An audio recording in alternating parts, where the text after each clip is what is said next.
Jacob's Well, a popular swimming hole near Wimberley, will remain closed to swimmers for the foreseeable future. And Hays County officials say water conditions are not safe for swimming. 12 divers have gone into Jacob's Well in Wimberley, Texas, and never come back out. The water still looks beautiful from the surface, but what lives beneath it has swallowed divers whole, crushed every rescue attempt, and kept its secrets for decades. Experts tried sending humans down. They paid for it. So they built a machine instead. No lungs, no heartbeat, just lights and a camera. What that drone found at the bottom stopped a room full of scientists cold. And before this is over, you will hear about the diver who pulled out his own breathing tube and tried to drown himself on purpose just to escape what the cave was doing to him. Jacob's Well is beautiful, but it has never been safe. The deadliest swimming hole in America. Jacob's Well sits in Wimberley, Texas, a quiet town tucked into the Texas Hill Country. From the surface, it looks harmless. The water is crystal clear. The limestone walls are beautiful. On a hot Texas day, it feels like the most inviting place on Earth. That is exactly the problem. Beneath that surface is not a simple pool. Jacob's Well is a karst artesian spring.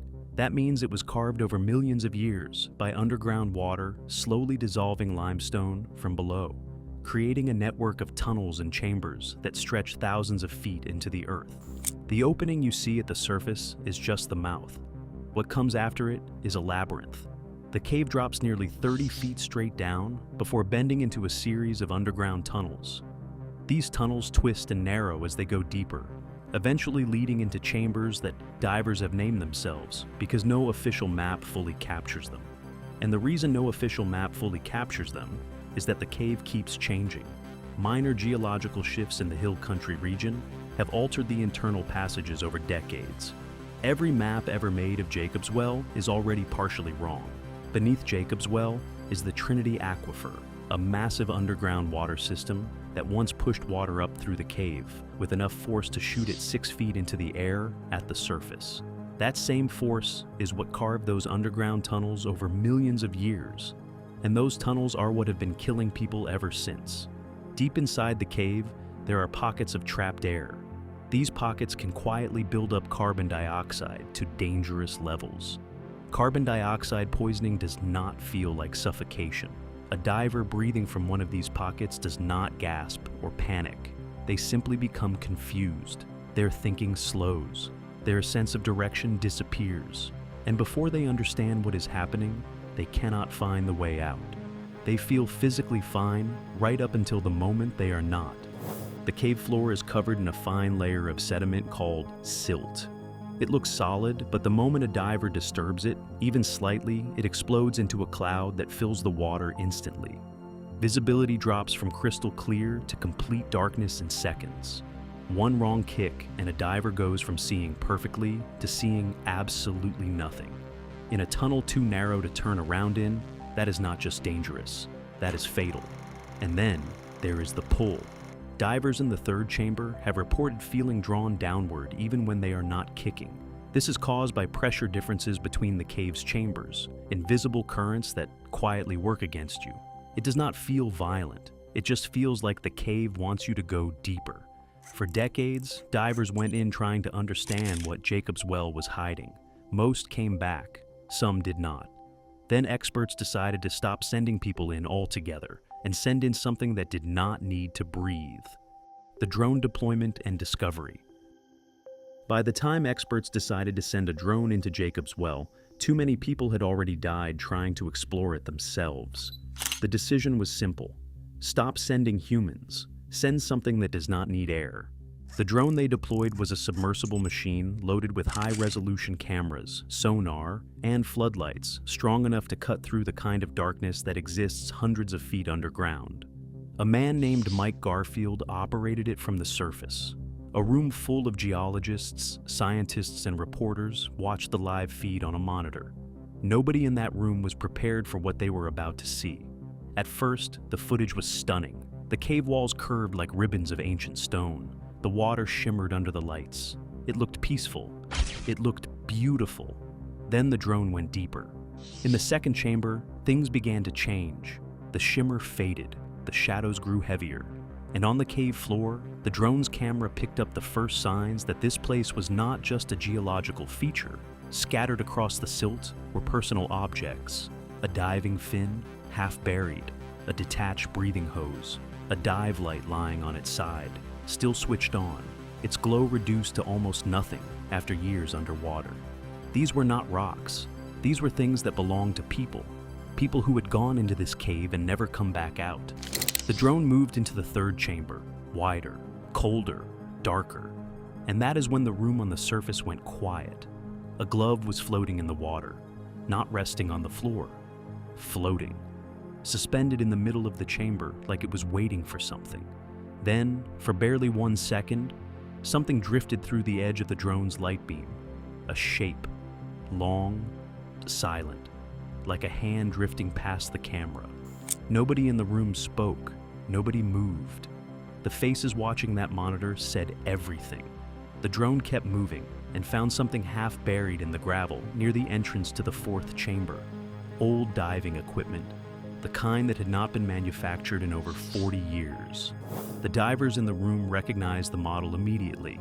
Their voices dropped. Someone said quietly, "We need to keep going." The fourth chamber is the part of Jacob's Well that divers have always feared most. Its nickname says everything: the Cathedral of No Return. The drone entered it slowly, its light scanning the walls and floor. Then the camera caught a reflection in the gravel. Glass. Mike zoomed in. It was a diving mask.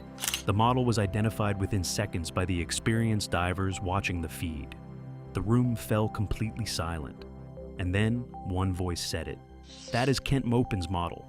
Mike pushed the drone forward 3 more feet, and the body came into frame. The wetsuit was faded but intact. The oxygen tank was still strapped to the man's back, its needle buried at 0, completely empty. His hands were stretched forward, not pulled back. Then the camera caught the name tag on the wetsuit. The mud was thick over it, but under the drone's floodlight, the letters slowly became visible. Kent Mopin. 40 years in the dark. Exactly where the cave had left him. The drone pushed further and caught a second shape deeper in the passage, partially visible, partially buried under gravel. Mike tried to move the drone toward it. The tunnel was too narrow. The drone could not fit.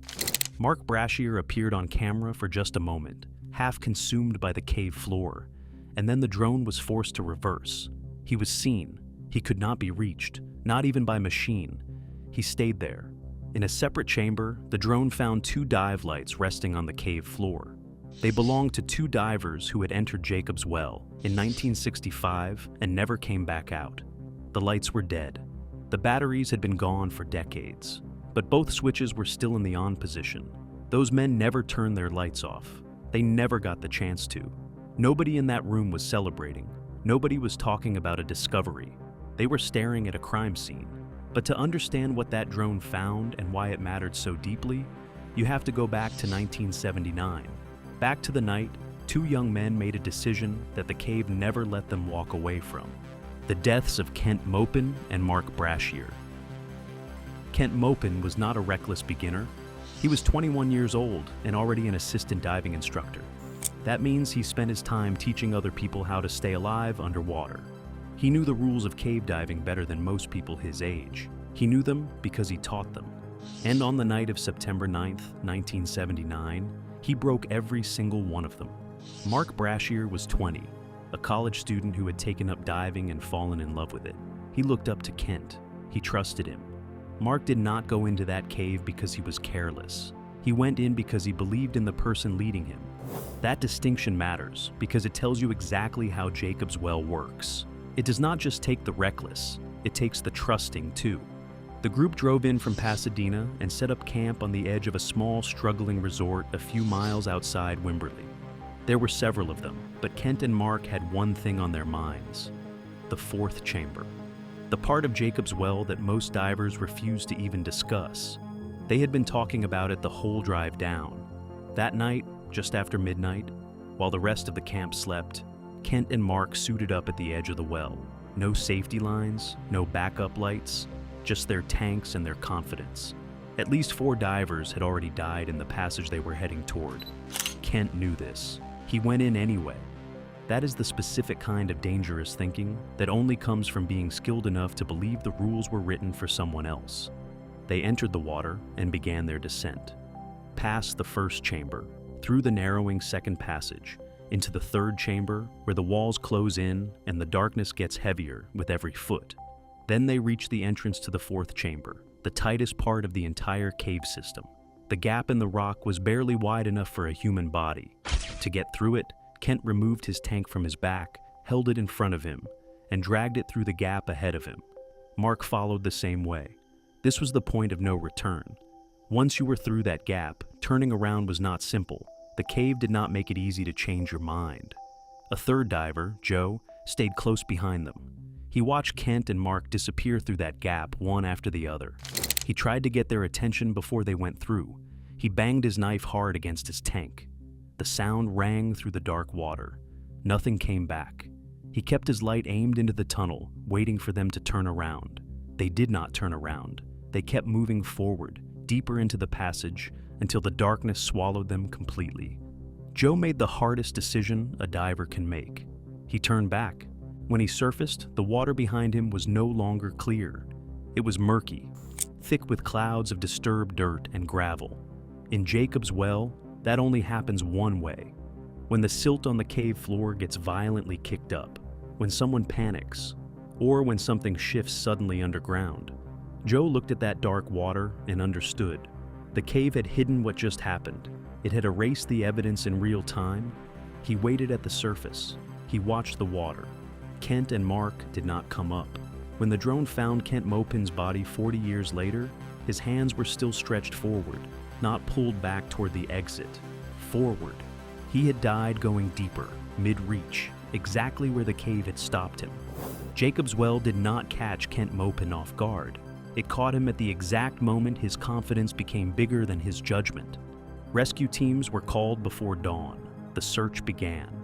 But deep in the fourth chamber, behind a wall of shifting gravel and zero visibility, two young men remained. One of them had spent his career teaching people how to survive underwater. Both of them had gone in without the basic equipment that might have saved them. The rescue call went out before sunrise, and the man who answered it was experienced, prepared, and completely certain he could bring Kent and Mark home. Jacob's Well had other plans. Don Dibble's rescue attempt and near death. Don Dibble was ex-Navy. He had years of dive experience and every certification that mattered. When the call came in about two missing divers at Jacob's Well, he showed up ready. He stood at the edge of that dark water and felt something he did not expect. Hesitation. Even he felt it, but he went in anyway. Dibble and Game Warden Calvin Turner entered the water together. They did everything right. They placed backup air tanks at 25 feet and 75 feet below the surface in case something went wrong on the way up. They attached safety lines to guide themselves back out. Every protocol was followed. Every precaution was taken. And none of it was enough. Dibble pushed into the gravel-filled passage where Kent and Mark had disappeared. Water rushed past him, knocking small rocks against his face mask. He checked his air gauge, 1,100 pounds per square inch. Roughly 10 minutes of breathing time at that depth. He pushed further in, then the cave moved.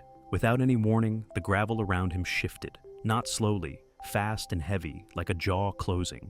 It collapsed around his arms and pinned them at his sides. His chest could not expand. The water turned completely brown with disturbed sediment. He could not see. He could not move his arms to bang on his tank and signal Calvin. He could not do anything. Don Dibble was not diving anymore. He was buried alive, 75 feet underwater, with less than 10 minutes of air left in his tank. He did not thrash. He did not scream into his regulator. He went still and he started to think. He looked at his situation clearly, understood it completely, and accepted what it meant. He was going to die in this passage. His air was almost gone. His body was pinned.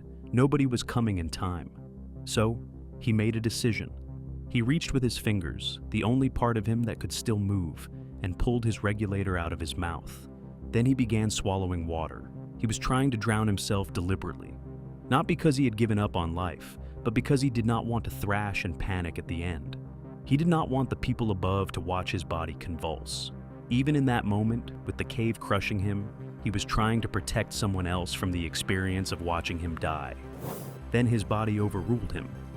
A convulsion moved through him, violent and involuntary. It was not a decision, it was biology. His body spasmed hard enough to shift the gravel slightly. A thin crack of light appeared in his vision. Through the muddy water, a shape moved toward him. It was Calvin Turner. Calvin shoved a spare regulator into Dibble's mouth. Dibble took one breath and lived. Not because he fought his way out, because his body fought without his permission. But it was not over.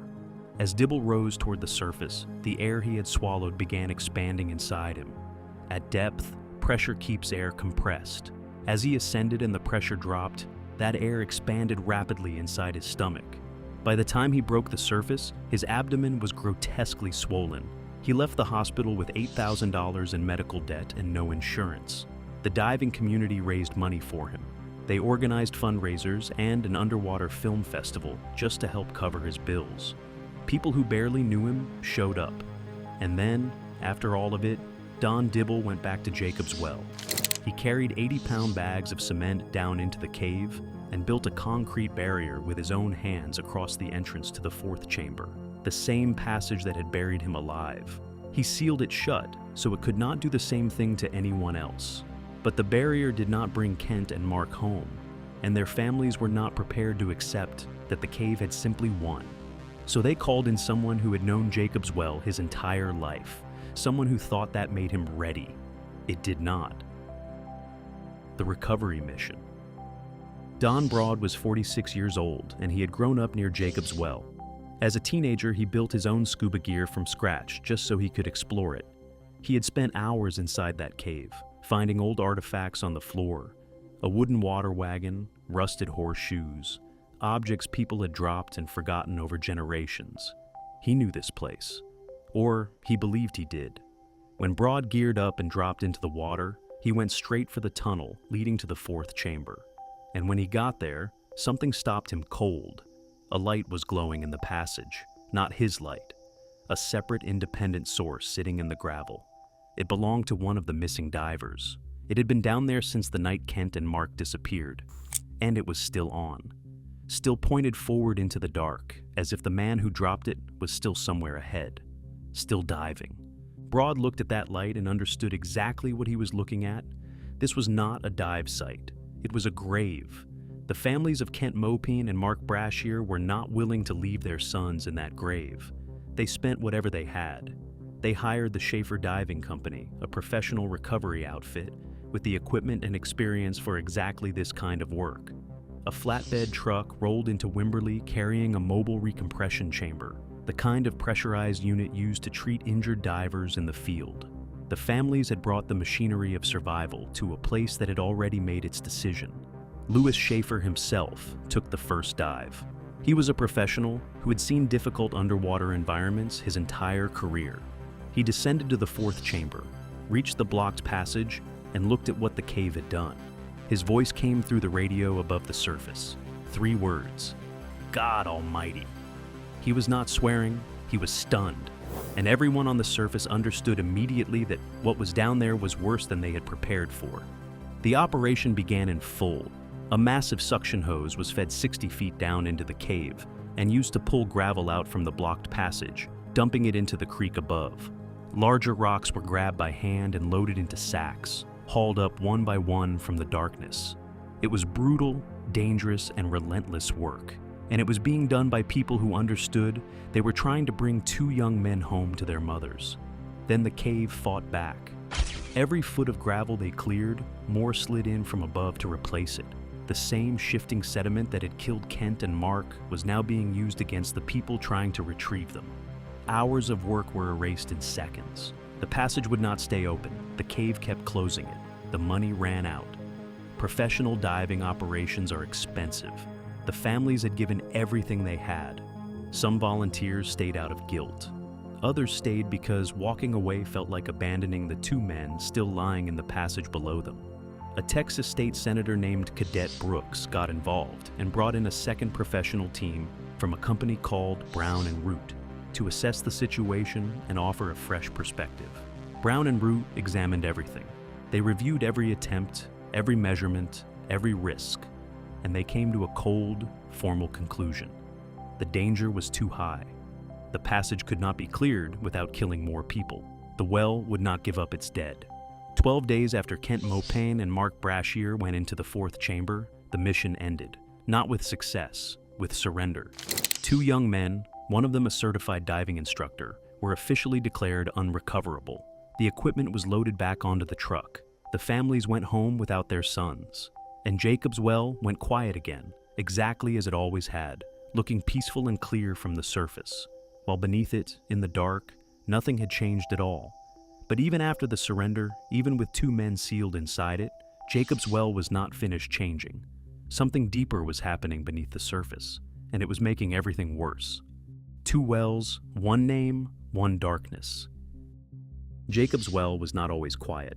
There was a time when you could hear it from the road. In its prime, the spring shot water 6 feet into the air at 170 gallons every second.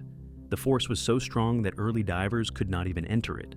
The water pushed them back. People who grew up near Wimberley described the sound as a roar. You felt it before you saw it. Then Central Texas began to grow.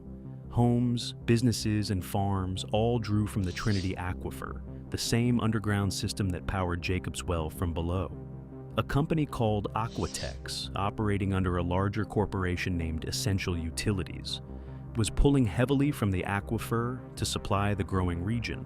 Nothing they did was illegal, but the water table could not keep up. The pressure dropped. The roar became a trickle. In the year 2000, Jacob's Well stopped flowing completely for the first time in recorded history. A spring that had run without stopping since before this country was founded simply went silent.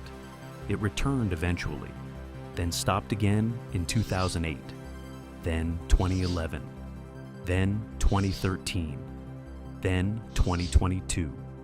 Each silence lasted longer than the one before. Here is what made it truly dangerous. As the pressure dropped, the cave below opened further. Passages that had been partially blocked by water pressure became accessible. Jacob's Well was becoming easier to enter. And easier to enter meant more divers going deeper into an unstable, shifting cave. The well was dying from above and becoming more deadly below at the exact same time. In 2010, Hays County purchased 50 acres surrounding the well and established what became known as the West Ridge Tract. Fences went up. Warning signs were posted. It was a genuine effort, but it came 31 years after Kent Maupin and Mark Brashear died in the cave beneath that same land. Scientists warned that the Trinity Aquifer may never fully recover. The roaring geyser pioneers described in the 1800s may be gone forever. But here is the detail that connects all of this to something far older. Geological records suggest Jacob's Well ran completely dry during prehistoric droughts thousands of years ago. When it did, the cave passages would have been walkable on dry ground, which means the ancient markings the drone found carved into the fourth chamber wall may date to exactly those periods. People were inside that cave long before any diver put on a wetsuit. They walked those passages, touched those walls, and left marks that survived everything that followed. That takes us to where the name itself comes from. The original Jacob's Well is not in Texas. It sits near the ancient city of Shechem in what is now the West Bank. It is connected to the biblical Jacob, grandson of Abraham, and it has existed for over 4,000 years. It has survived Assyrian conquests, Roman occupation, and repeated destruction. Every church ever built over it was torn down. The well remained. In November 1979, a Greek Orthodox priest named Philomenos was serving as caretaker of that site. On the 29th of that month, he was attacked and murdered at the well he was assigned to protect. He was later canonized as a saint in 2009. Now, consider the year, 1979, the same year Philomenos was murdered at the original Jacob's Well in the West Bank. The same year Kent Maupin and Mark Brashear died in Jacob's Well in Texas. 2 wells, 1 name.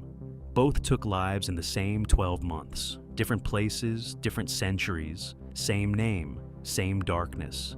Jacob's Well has taken lives for thousands of years, and it is still open today. At what point does a place become too dangerous to keep open to the public? Tell us where you stand.